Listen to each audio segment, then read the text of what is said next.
On today's hot sheet, I'm discussing housing inventory for the past week, 2026 conforming loan limits just released, and September home price indices from S&P, Case-Shiller, and FHFA. Today is Monday, December 1, 2025. I am Byron Lazine, and the hot sheet starts now.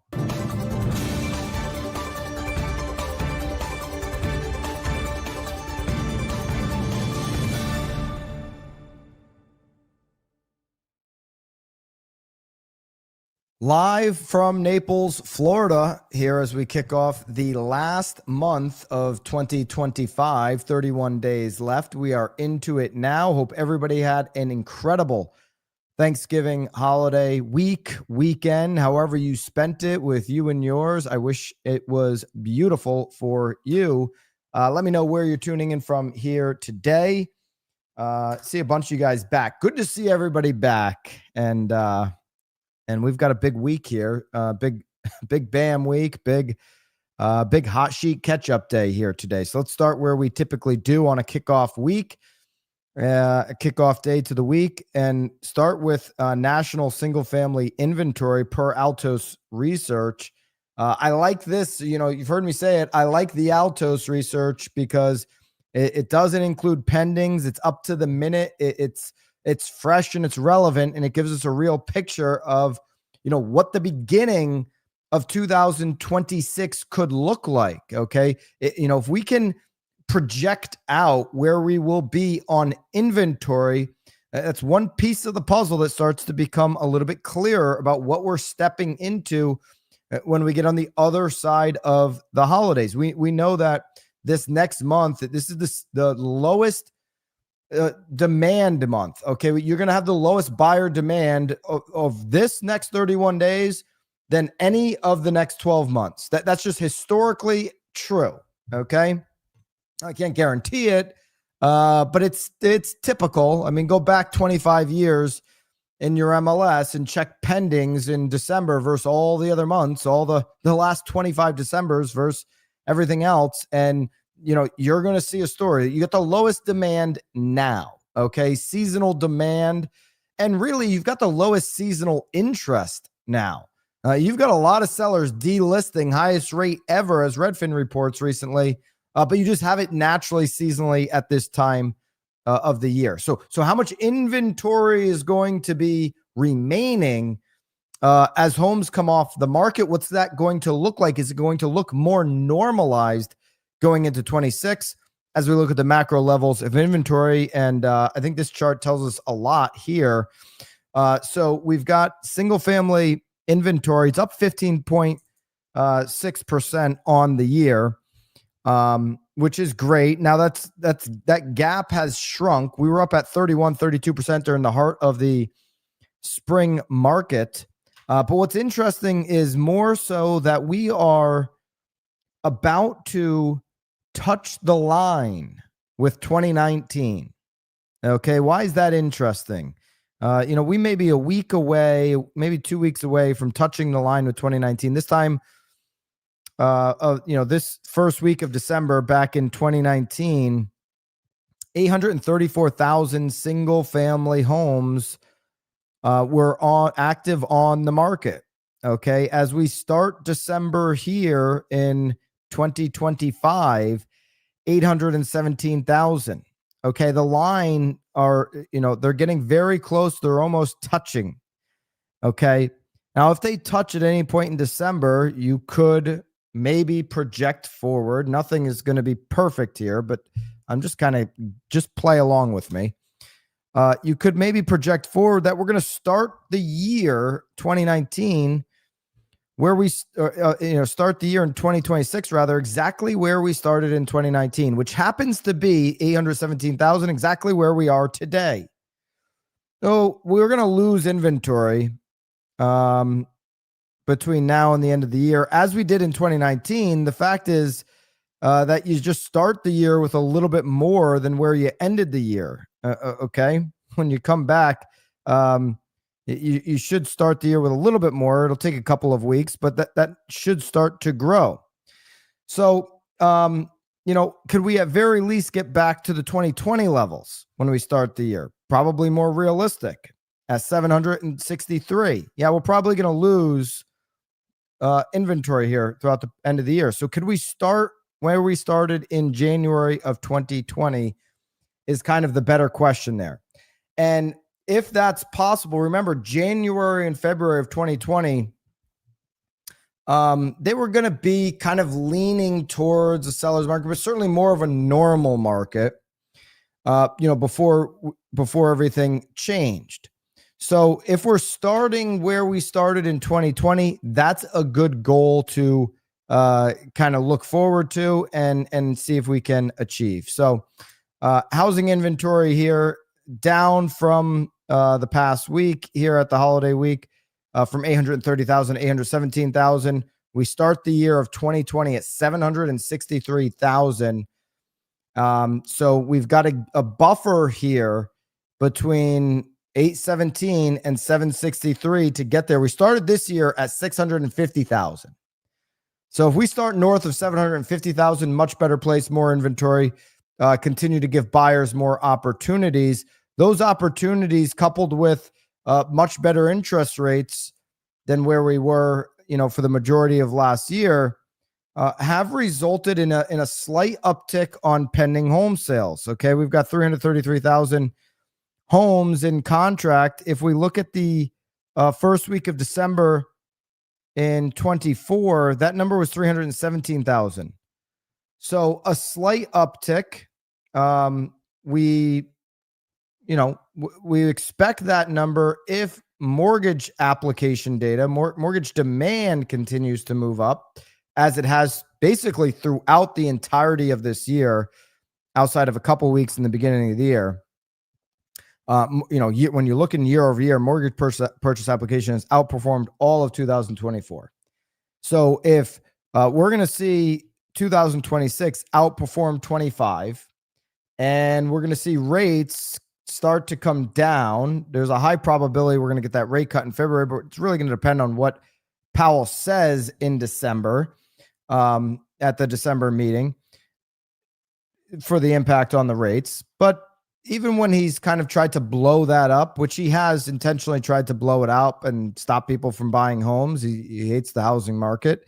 The spread has helped us out. And throughout this entire year, the big winner here is the spread between the 30-year and the 10-year. It's kept rates, a full point lower basically than where we were last year. So if you just kind of look at the last year, now we start, this date last year, we were at 6.88. And so I know that's not a full point. We're at 6.2. But the spike moment in January was 7.25. Okay, we're a full point lower than the spike moment in the middle of January. And if you just look at the last 12 months, which I have here on Mortgage News Daily, there's been spikes like you had in mid-January getting up over 7.25. There's been spikes in April getting back up over 7%. And, even in May, we saw north of 7% for moments of time. Remember before that in April, we also saw near 6.5, which happened to be the year-to-date low at that point on April 4th. But consistently over the year, we've seen a trend moving down on rates, not up. If you look at the overall 12-month trend, it is down. Just like if you look at overall trends on inflation. Everybody in love with inflation tries to dispute that. But if you look at overall trends on inflation, you go from 9% to 3%. Tell me which way that's trending. You're going to have moments of spikes in between. And we've seen that with the 30-year fixed as well. Since hitting 8% back in 2023, we have slowly, with spikes in between, trending downward. Okay. A lot of that trend this year has been in large part to the normalization of the spread between the 30-year and the 10-year. This spread could continue to improve in 26 back to normal levels, like sub 2% of a spread, you call 1.8-ish.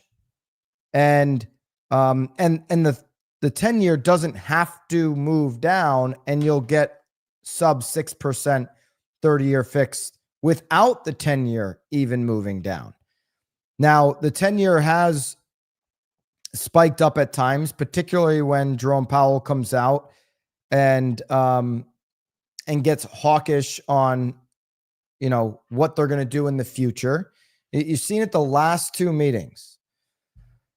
You got a lot of momentum coming into the Fed meeting that they're going to cut, which they did. They cut both times. Okay. You had a lot of momentum similar to what you have right now building. As the meeting comes up in a week and a half, you have momentum. CME Group now flipping from 40% the Friday before the Thanksgiving week to now 87% that there's going to be a Fed cut. Poly market, where people are putting their money, it's even more bullish, 90% chance the Fed cuts. Okay. So the momentum is building. It's also showing up in the 10-year and in the 30-year fix.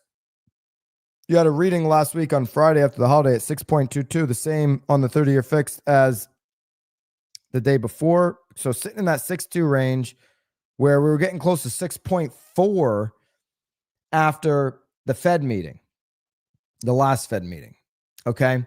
And so we see this trend in the last two Fed meetings where leading up, and you'll see it this week, leading up to the Fed meeting, you're going to have a 10-year that starts to, drop as it has the last week with this momentum of a projected cut. You're going to see a 30-year fix potentially get down near year-to-date lows, which we know is about 6.1, 6.11, and start to challenge that number. And then what's going to happen is the market is going to base their next decision off of what Jerome Powell does at the meeting next week, off of what he says. Is he hawkish on rate? Now, he's gotten hawkish the last few times. He doesn't want people running out and buying homes. He does not want, certainly, he does not want inflation to take back off. He doesn't want people going out and spend money. So he scares the market into saying, it's going to be really hard to navigate another cut. Can't wrap my mind around it. Uncertainty. Okay. And that kind of stumps that momentum again. And that's what we've seen. So, we'll see what he does, but that's what I would project. I would project now cut in a week and a half, and then the same song and dance that kills momentum end of the year going into the beginning of the year a little bit on rates. If he gives it up now, what could bring that momentum back to the market? And I think that the administration knows that this is going to be the thing that happens. There is now talk that the administration out of DC is going to name the new Fed chair between now and basically the end of the year, between now and the Christmas holiday is actually what they've been stating. So after the Fed meeting, he comes out as hawkish. I don't know what we're going to do. A couple days later, President Trump, invites the press into the Oval and says, here's your new Fed chair. And then the markets understand who that's going to be. And it could, this is just a projection. Just go with me on this idea. The market could then get momentum going into next year on rates, knowing now that, Jay Powell's a lame duck. Members of the committee are going to start to follow the new leadership, which starts in May. And that's kind of maybe the strategy there to get rates going in the right direction for January 1st. But remains to be seen. Certainly buyers can spend more money going into, really starting now, but going into next year as well. FHFA announces conforming loan limit values for 2026. So these were just released last week.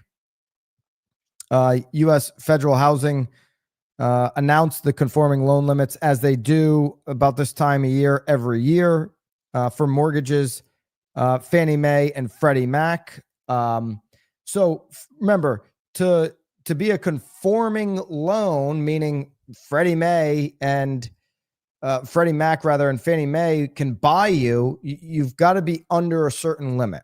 Okay. And so they've got limits for 1 unit, 2 unit, 3 unit, 4 unit.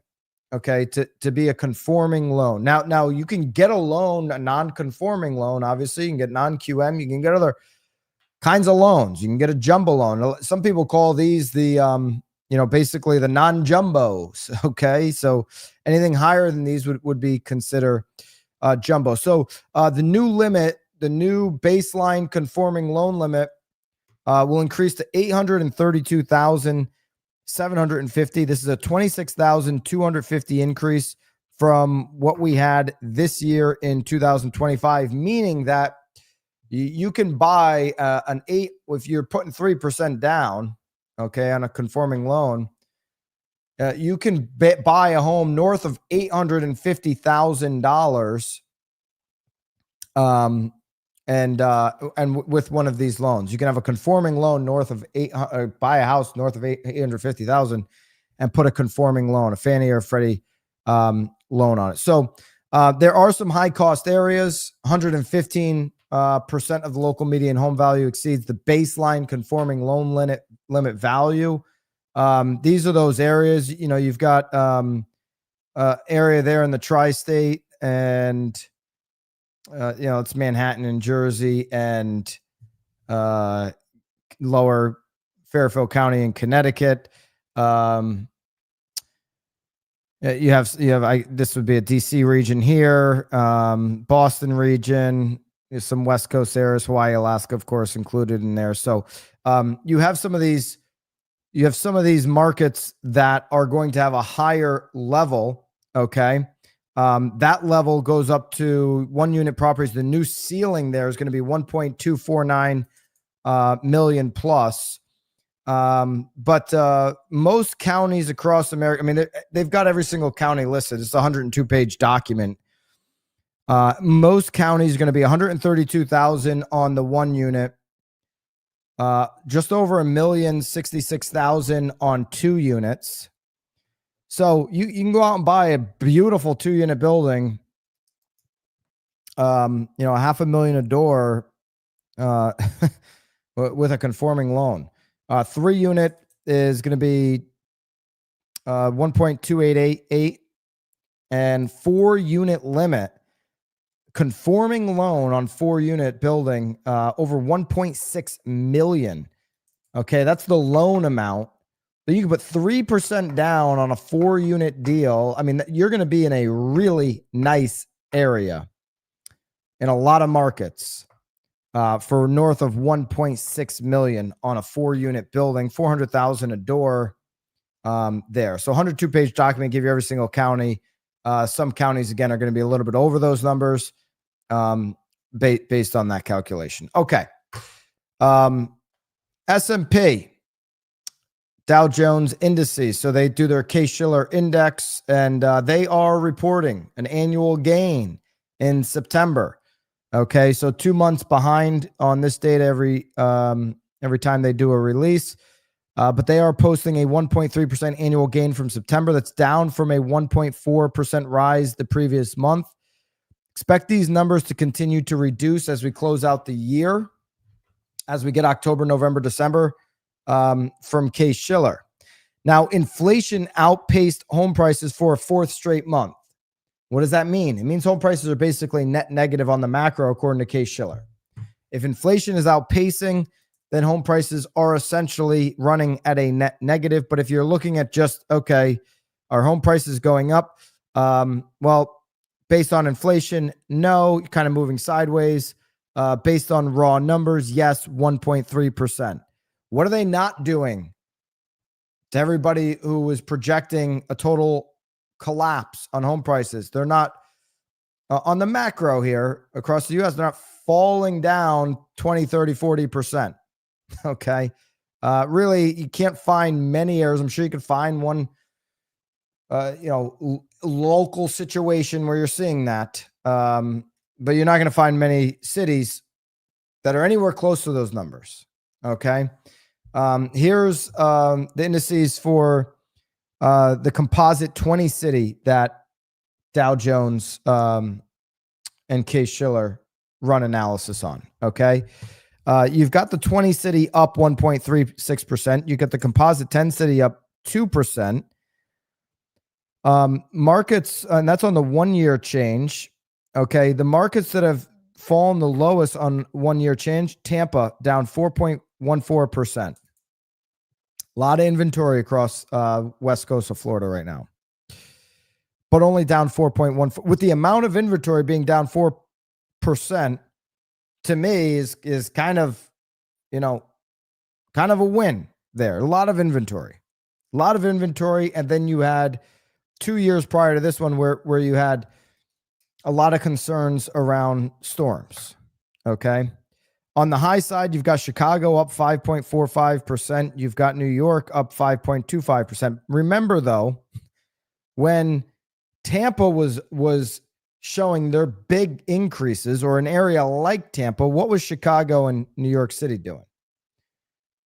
They weren't at the top of the leaderboard on increases. People were leaving those cities and going to the places. So things change there. And you've got today a 9-10% spread between the two. Cleveland's up 4% on the year. Boston's up over 4% on the year. Minneapolis is up over 2.25% on the year. Some of the negatives on the year: Miami down 1.25 point, Phoenix down 2 points. Okay. San Diego, San Francisco, Seattle, all down less than a percentage, but all down. Dallas down over 1.25 points. Okay. So those are results there for the 20 city. Nothing surprising there. And nothing that is really concerning. I think these are to be expected numbers.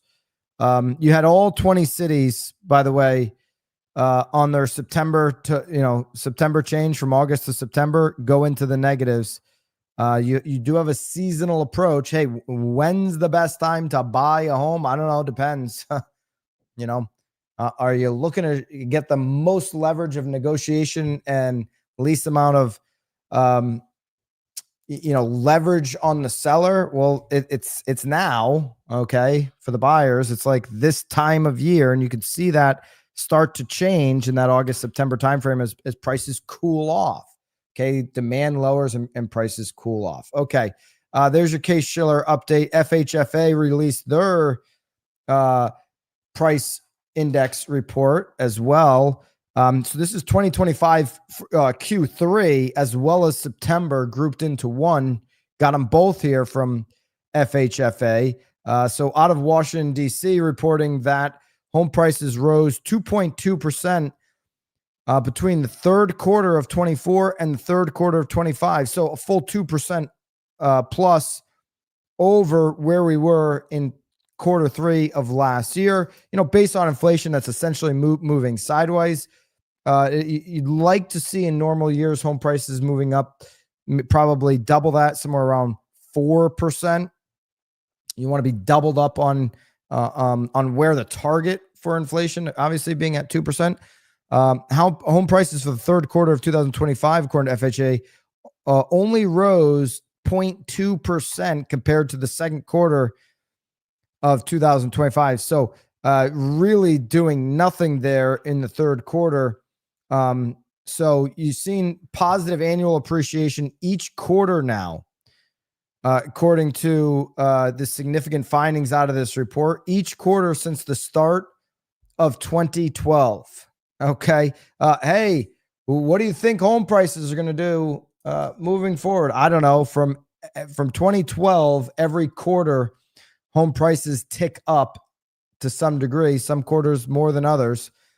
Even if we have a down quarter here in the winter in quarter four, which I'm not projecting that, but even if you had that, then, you're probably getting right back into a lot of up quarters in the future. Home prices rose in 44 states, as well as DC, between the third quarter of 24 and 25. The 5 states with the highest annual appreciation: Illinois, almost 7%, New York, almost 7%, North Dakota, over 6%, Jersey, almost 6%, and Connecticut, almost 6%.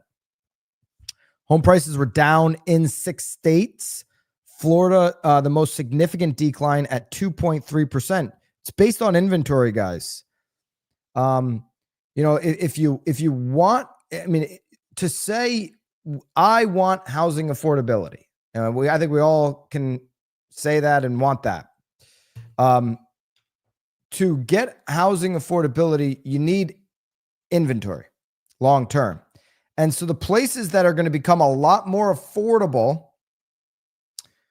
like you've seen in Austin, Texas, or you're going to see in parts of Florida, are the places that means prices are moving down. Okay. You know, it's funny. It's like, you know, in New York, you got a lot of people talking about housing affordability. We need affordable housing. Now, you're not going to have 6.8% RIPS if you're solving for affordability. You can't have your cake and eat it too. Oh, I want my house to increase, but I want there to be affordable housing. But I want my home to keep ripping 7% a year. Yeah, it doesn't work that way. It works on, okay, how much supply and demand is in a market. Home prices rose in 76 of 100 largest metropolitan areas over the previous 4 quarters.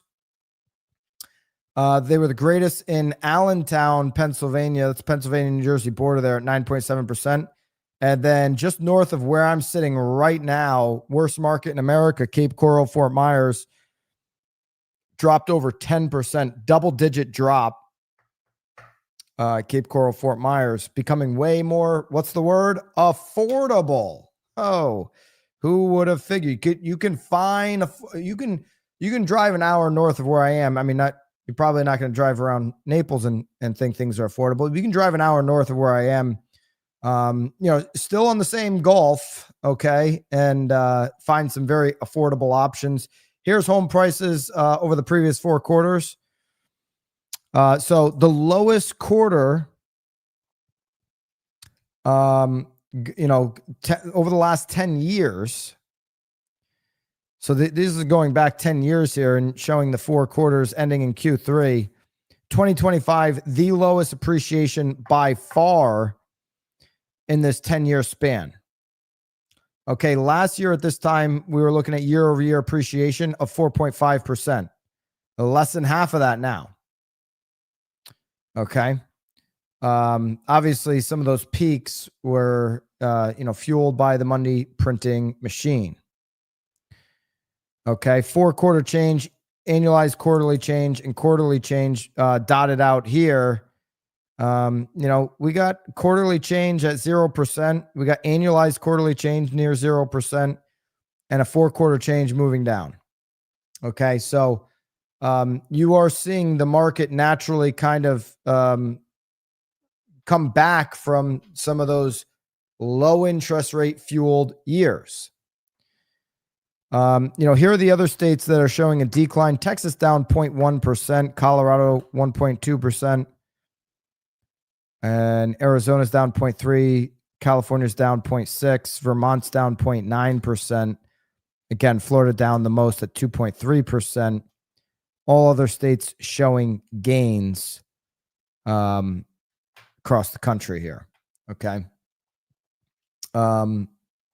Best chart to show a buyer. Oh, what are prices going to be? You know, I'll be here 10 years. What do you think is going to happen? I don't know. Same thing that's happened since 91, up and to the right.